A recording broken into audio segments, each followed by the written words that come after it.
तो मजाक मस्ती में एक हफ्ते का रोस्ट हुआ, स्किप क्या किया भाई, सुपरमैन की दूसरी मूवी, डॉक्टर स्ट्रेंज की अगली मूवी, थॉर की खबरें, एवेंजर्स, डूम्सडे ने तो जैसे नदियां ही खोल दी है।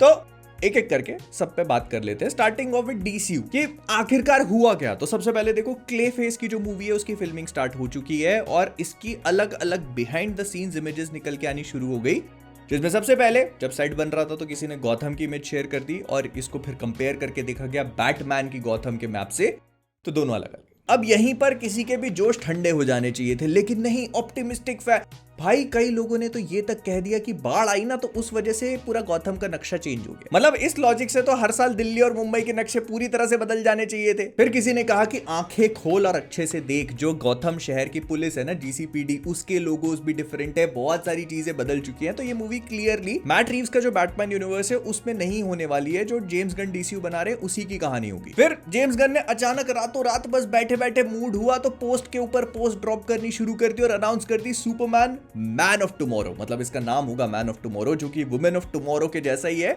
लेकिन ना ये सुपरमैन का सीक्वल नहीं है। अगर जेम्स गन के शब्दों को ध्यान में रखा जाए तो ये कहानी सुपरमैन की कहानी को आगे बढ़ाएगी, डीसीयू की कहानी को भी आगे बढ़ाएगी, लेक्स लूथर की कहानी को भी आगे बढ़ाएगी, लेकिन सुपरमैन का सीक्वल नहीं है। जेम्स गन के खुद के शब्दों में, इन्होंने इसकी राइटिंग कंप्लीट कर ली है, लेकिन अब वो जो राइटिंग में चेंजेस होते हैं ना, मतलब जो फाइनल ड्राफ्ट ऑफ स्क्रिप्ट होता है उसको तैयार करने का प्रोसेस चालू हो चुका है और जेम्स गन के हिसाब से वही प्रोसेस सबसे लंबा होने वाला है। मतलब नींद में सोते सोते कर देंगे। एंड अगर सब कुछ सही रहा तो जून 2026 में इसकी शूटिंग स्टार्ट होगी और ये मूवी हमको 9 जुलाई 2027 में देखने को मिलेगी, जो कि काफी इंटरेस्टिंग है मार्वल के पर्सपेक्टिव से भी, उस पे आगे बात करेंगे। लेकिन इस पे हॉक गर्ल प्ले करने वाली इसाबेला मर्सेट रिटर्न कर रही हैं, नेथन फिलियन रिटर्न कर रहे हैं और ऐसा कहा जा रहा है कि जॉन स्टीवर्ट के ग्रीन लैंटर्न, जो कि हमको लैंटर्न शो में देखने को मिलेंगे, वो भी आ सकते हैं। बिकॉज जेम्स गन या इसाबेला मर्सेट की इंस्टाग्राम स्टोरी पे एरन पियर, जो कि जॉन स्टीवर्ट का रोल प्ले करने वाले, उन्होंने खुद ही कमेंट किया सी यू सून। तो मतलब काफी हाई चांसेस है। और अगर इसको लॉजिकली देखने की कोशिश करें ना, तो जेम्स गन ने ये बात बहुत अच्छे से समझ ली कि अगर मैं बाकी लोगों के ऊपर डिपेंडेंट रहूंगा ना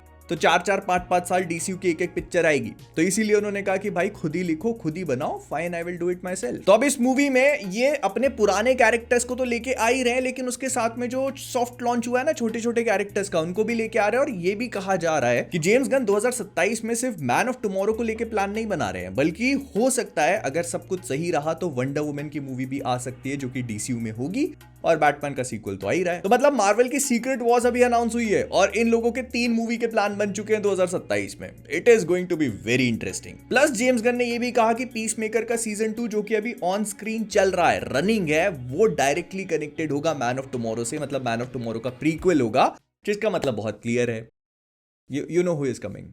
मतलब जॉन सीना नहीं, वो तो कम सुपर। आगे बढ़ते हैं। फिर मैन ऑफ टुमारो को लेकर डेविड कॉर्नस्वेट, निकोलस हॉल्ट और जेम्स गन ने कुछ आर्टवर्क वगैरह भी शेयर किए, जिसमें सुपरमैन और लेक्स लूथर की बैटल दिखाई जा रही है और लेक्स अपने जो कॉमिक बुक वाला आर्मर है ना, ग्रीन एंड पर्पल वाला, उसी में है।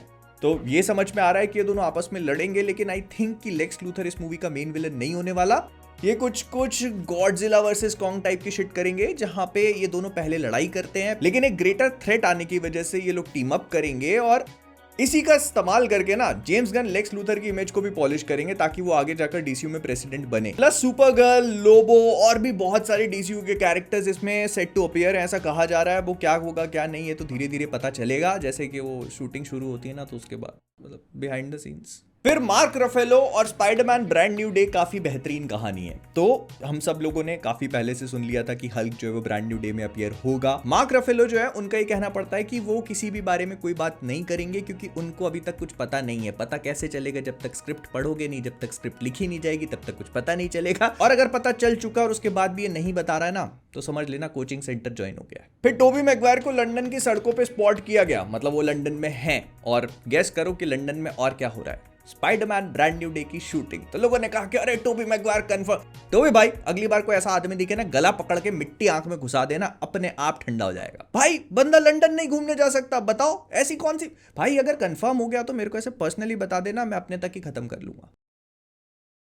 फिर सोनी पिक्चर्स के सीईओ रवि आहूजा का ये कहना पड़ता है कि आज के टाइम पर ऐसे ही कोई सुपर हीरो मूवी नहीं बना सकते। अगर एक अच्छी सुपर हीरो फिल्म बनानी है तो उसके कैरेक्टर्स को रिलेटेबल बनाना पड़ेगा और उसकी कहानी को ऑडियंस के साथ में कनेक्ट कराना पड़ेगा, तभी हिट हो पाएगी पिक्चर। कॉन्फिडेंस हो तो ऐसा।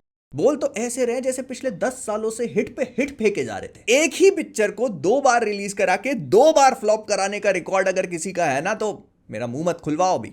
और हिम्मत तो देखो, उसके ऊपर से ये कह रहे हैं कि जितनी भी स्पाइडरमैन मूवीज हैं उससे उन्होंने कोई पैसा नहीं कमाया, क्योंकि जो भी पैसा कमाया वो उसके स्पिन ऑफ में लगा दिया जिन्होंने पैसे नहीं बनाए। तो चाहते तो एक भी पिक्चर नहीं बनाते, लेकिन फिर आइस एज का अगला part the boiling point announce कर दिया गया है। ये 5 फरवरी 2027 को रिलीज होगा और ऐसा कहा जा रहा है कि एकदम मतलब मैड कैप एडवेंचर होगा, जिसमें हम वही मैनी, डिएगो और उनके सपोर्टिंग एक्टर्स, मतलब सपोर्टिंग कैरेक्टर्स को एक साथ देखेंगे। बाकी सब तो ठीक है, लेकिन वो अखरोट खाने वाली जो गिलहरी होती है ना, उसको ले आना, बाकी सब ठीक है। स्क्रैच नाम मेरे को पता है, मजाक कर रहा हूँ यार। और अगर तुमने 28 ईयर्स लेटर देखी थी, अभी थोड़े टाइम पहले आई थी ना, तो उसके अगले पार्ट द बोन टेम्पल का टीजर भी रिलीज कर दिया। जनवरी में मूवी आ रही है। ऐसा अगर एवेंजर्स कर दे तो मजा ही आ जाए। फिर डकोटा जॉनसन से एक बार फिर इंटरव्यू में बातचीत हुई और उनका ये मैडम वेब को लेकर वो सवाल खड़े हो जाते, तो उनका कहना पड़ता है, देखो मेरे पे ब्लेम मत डालो, किसी कमिटी या ऐसे लोगों ने डिसीजन लिए थे जिनके शरीर में एक क्रिएटिव हड्डी तक नहीं है। बताओ, डकोटा जॉनसन को देख के लोगों के शरीर की हड्डी बढ़ जाती है, यहां कम हो गई। फिर डेमन लिंडलॉफ, जो कि मेरे पर्सनल फेवरेट है। अगर तुमने इनका कोई भी वर्क नहीं देखा है तो I would very strongly advice you कि एटलीस्ट जाके वॉचमैन शो देखो, जो एक्चुअली में कॉमिक बुक और उसकी लोर को लेके कैनन नहीं है, बट इट्स वेरी गुड। और अगर वो पसंद आता है तो लेफ्टओवर्स भी जाके देखना, आई लव इट। तो वो बेसिकली डीसीयू में जो पूरी लैंटर्न्स की लोर है ना, हाँ है, it requires a proper world building, तो उन्होंने लिखी है वो, and I am very excited for it. तो उसी का पार्ट आता है लैंटर्न शो। तो रिसेंटली उनका ये कहना पड़ा कि जो शो उन लोगों ने क्रिएट किया है वो अर्थ से शुरू होगा और उसके बाद स्पेस में एक इंटरगैलेक्टिक लेवल पे जाएगा। उन्होंने कहा कि देखो, शुरू से शो को जज मत करना, थोड़ा टाइम देना। अगर तुम इसके साथ पूरी तरह से बने रहते हो, जब ये खत्म होता है तब तुमको रियलाइजेशन होगा कि हम लोगों ने ऐसा क्यों किया। मैं पहले ही बता देता हूँ, पैसा। मतलब डब्ल्यूबी वाले मिड जर्नी के यूजर्स जो कि एआई के थ्रू डीसी का कुछ भी आर्ट वर्क वगैरह बना रहे हैं, उनको कॉपीराइट मार रहे हैं। कर्जा इस लेवल तक बढ़ चुका है, मतलब चाहते तो छोड़ भी सकते थे, लेकिन कान मस्ती तो देखो। तो कुछ दिनों पहले काफी बढ़िया सी चीज हुई, जेम्स बॉन्ड का एक गेम आ रहा है, उसका गेम प्ले रिलीज किया गया and it looks absolutely fabulous. हाँ, अगर इसके फ्रेम रेट वगैरह को इग्नोर कर दिया जाए, क्योंकि गेम अभी काफी डेवलपमेंटल स्टेजेस में है, तो इसका गेम प्ले काफी हद तक हिटमैन के रीसेंट गेम्स जैसा फील हो रहा है। होना भी चाहिए, वही सेम डेवलपर टीम है। तो I am quite excited for it, और ऐसा लग रहा है कि जो जेम्स बॉन्ड वाला फॉर्मूला है फाइनली गेमिंग में नेल डाउन हो पाएगा। स्पीकिंग ऑफ विच, हमको बहुत ही जल्दी हो सकता है कि सोनी की अगले स्टेट ऑफ प्ले में, जो कि सितंबर के एंड में आने वाला है, उसमें वोल्वरीन का गेम प्ले देखने को मिले। I am not joking, this can actually happen. We all know कि इनसोमनियाक की टीम इस पे बहुत लंबे टाइम से काम कर रही है, एंड कंसिडरिंग कि वो कितने जल्दी गेम्स को डिलीवर करते हैं, Wolverine is kind of an exception, जिसके बारे में हमने अनाउंसमेंट वीडियो के बाद और कुछ भी नहीं सुना एक्सेप्ट फॉर द लीक्स। तो हो सकता है कि इस वाले स्टेट ऑफ प्ले में हमको उसका गेम प्ले दिखाया जाए, और अगर सब कुछ ठीक रहा तो अगले साल इसकी रिलीज भी हो सकती है। फिर यह भी सुनने को मिला कि अनाइलस, जो कि मार्वल कॉमिक्स का एक काफी फेमस एंड डेंजरस विलन है, नेगेटिव जोन को रूल करता है ये, तो इसको जेम्स गन ने प्लान किया था गार्डियंस वॉल्यूम 3 के लिए, जिसके बाद इसकी कहानी कंटिन्यू होती नोवा शो में। लेकिन वो क्या हुआ ना कि डिज्नी वालों ने कुछ ज्यादा ही ठुमकेबाजी कर दी, तो अब वो 150-200 मिलियन एक एपिसोड पे खर्च नहीं कर सकते। तो इसी वजह से एनालिस को स्क्रैप किया गया, ताकि वो आगे एवेंजर्स लेवल थ्रेट बने और एक बड़ी एवेंजर्स मूवी में देखने को मिले। अब यहाँ कहने को तो कान मस्ती वाला जोक फिर से डाल सकता हूँ, लेकिन तुम समझदार हो। फिर सुपरगर्ल वुमेन ऑफ टुमारो जो है ना, उसका प्रोडक्शन काफी इंटरेस्टिंग है, क्योंकि ये कहा जा रहा है कि मूवी जितना स्केड्यूल था उससे पहले कंप्लीट हो सकती है। और ये डीसीयू के लिए बहुत ही अच्छी चीज हो सकती है, क्योंकि सुपरगर्ल वुमेन ऑफ टुमारो से एक हफ्ता पहले आ रही है टॉय स्टोरी 5, और उसके एक हफ्ते बाद आ रही है मिनियंस। एंड शायद तुम्हारे लिए वो चीज इतनी इंपॉर्टेंट नहीं है, लेकिन यूएस में ना ये मूवीज बिलियंस कमाती हैं। तो जेम्स गन जो है अपने डीसीयू की दूसरी मूवी के साथ इतना बड़ा रिस्क नहीं लेना चाहेंगे, और उसको हो सकता है कि प्रीपोन करके अप्रैल या फिर मई में पटक दिया जाए। हालांकि मई में भी मैंडलोरियन एंड ग्रोगू वाली मूवी आ रही है, लेकिन अगर ये इसको स्ट्रैटेजिकली सही जगह पे प्लेस करते हैं तो इट कैन वर्क। बाकी देखो, कुछ हो नहीं हो, ये बात तो तय है कि सुपरमैन इज कमिंग अर्ली। गलत हो गया, काफी गलत हो गया। स्पीकिंग ऑफ विच, तो एवेंजर्स डूम्सडे में नाइट क्रॉलर का रोल प्ले करने वाले एलन कमिंग का कहना है कि डूम्सडे जो है ना, वो एक सुपर हीरो ऑर्जी है। मतलब आपको ऊपर नीचे आगे पीछे हर कहीं बस सुपर हीरोज देखने को मिलने वाले हैं, और तुमको और कुछ समझ में ही नहीं आएगा, बस ऐसा लगेगा कि एक ऑर्जी चल रहा है। मतलब इसमें 30-35 दुनिया के सबसे बिजीएस्ट एक्टर्स हैं, और ही फील सॉरी जिसने भी इस पूरे स्केड्यूल को प्लान किया, क्योंकि इसमें ऊपर नीचे आगे पीछे हर कहीं बस सुपर हीरोज ही देखने को मिलने वाले। भाई नाम में कमिंग है, सच में नहीं करना, फिर तुमको ऐसा लग रहा होगा कि ब्रांड न्यू डे और डूम्सडे के पहले मार्वल के पास अभी कुछ भी नहीं है, लेकिन अगर तुम इनकी स्लेट थोड़ी सी भी देखने जाओगे ना तो तुमको समझ में आएगा कि मार्वल ज़ॉम्बीज आ रहा है। फिर दिसंबर में वंडर मैन है जो शायद स्पाइडरमैन ब्रांड न्यू डे या डूम्सडे से कनेक्टेड हो सकता है। उसके अलावा आता है फरवरी में पनिशर का जो एक उन्होंने स्पेशल फिल्म किया था वो, एंड वी ऑल नो कि पनिशर को देखने के लिए सभी एक्साइटेड है। फिर आता है डेयरडेविल बॉर्न अगेन का सीजन 2 जो कि मई जून तक चल जाएगा, और उसके बाद आ रहा है स्पाइडरमैन ब्रांड न्यू डे, और तब तक डूम्सडे के टीजर ट्रेलर रिलीज करके ये हम लोग की जिंदगी बर्बाद कर ही देंगे। सो वी ऑल नो कि कंटेंट की कमी तो नहीं होने वाली। और विजन क्वेस्ट को मैं कैसे भूल गया, वो भी इसी के बीच में फंसाया जाएगा। फिर पिछले हफ्ते डिज्नी का D23 हुआ और उसमें एक्सपेक्टेड था कि शायद कुछ ना कुछ दिखाया जाए, जो कि दिखाया भी गया, लेकिन हमें कुछ नहीं दिखाया गया।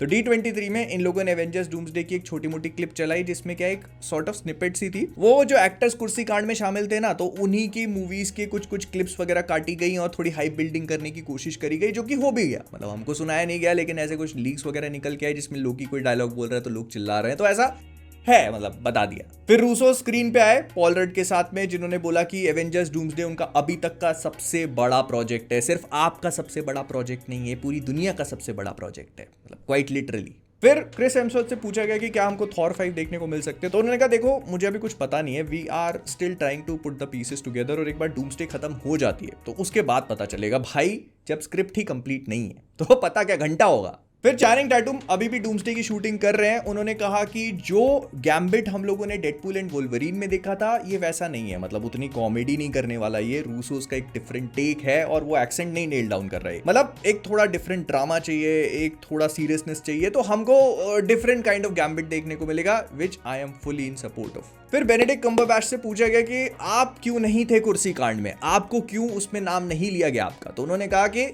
May be they did not have enough chairs. अब देखिए कुर्सियां तो बहुत थी कुकुम्बर भाई, लेकिन सच बात तो आपको भी पता ही है। नहीं आपको पता ही, चल नहीं बता, चलो ठीक है बाद में बताएंगे अलग से वीडियो में।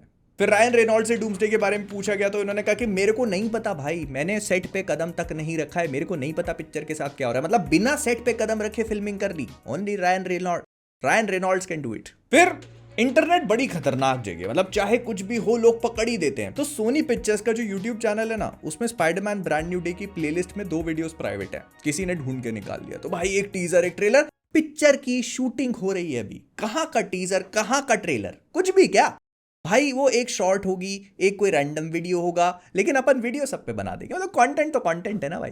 फिर टॉम हॉलैंड का ये कहना पड़ता है कि वो इंटरनेट पे जाकर के लोगों की बातें सुन रहे हैं, फैंस का इनपुट ले रहे हैं, ताकि स्पाइडरमैन ब्रांड न्यू डे में उस चीज को करा जा सके।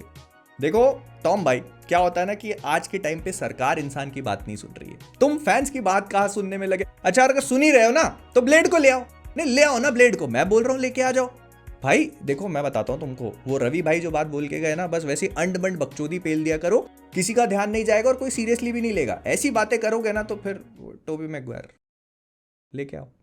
फिर हमारी गेम ऑफ थ्रोन्स की सांसा स्टार्क मतलब सोफी टर्नर जो है वो टॉम रीडर में लारा क्रॉफ्ट का रोल प्ले करने वाली है। चलो फाइनली आखिरकार कोई ना कोई कारण मिल ही जाएगा लारा से खेलने का। सीरीज आ रही है, देख लेंगे। एंड फाइनली जो हमने स्टार्टिंग में बात करी थी ना कि मार्वल वालों के पास भी 2027 में सिर्फ सीक्रेट वॉर्स ही वेपन नहीं है, एक और सीक्रेट वेपन भी हो सकता है जो जून जुलाई में फेंका जाए। एंड पहले कहा जा रहा था कि शायद ये doctor strange time runs out movie होगी, लेकिन अब कहा जा रहा है कि मार्वल ने थोड़े से प्लान चेंज किए हैं and it could be another Avengers movie. देखो जो खबर मुझे सुनने को मिलती है मैं तुमको बता देता हूं, लेकिन हाँ ये भी बोला जा रहा है कि इसमें डॉक्टर स्ट्रेंज और क्लिया एकदम लीड रोल्स में होंगे, जो इनकर्जन्स और डूम्सडे में जो कुछ भी कांड होंगे उससे रिलेटेड कहानी बताने की कोशिश करेंगे। एंड जस्ट बिकॉज इसका स्कोप और स्केल बहुत बड़ा है तो हो सकता है कि देखने को मिले एक और एवेंजर। मेरे को देखो ऑनेस्टली बताऊं बहुत कम चांसेस लगते हैं ऐसा होने के, लेकिन जो मैं सुनता हूं वो तुमको बता देता हूं। तुम्हारा काम बाकी अपने हिसाब से देख लेना है, जो सीरियसली लेना है लो, जिसको मजे में लेना है निकाल देना, लेकिन लाइक करना मत भूलना। मैं मिलता हूं अगले वाले।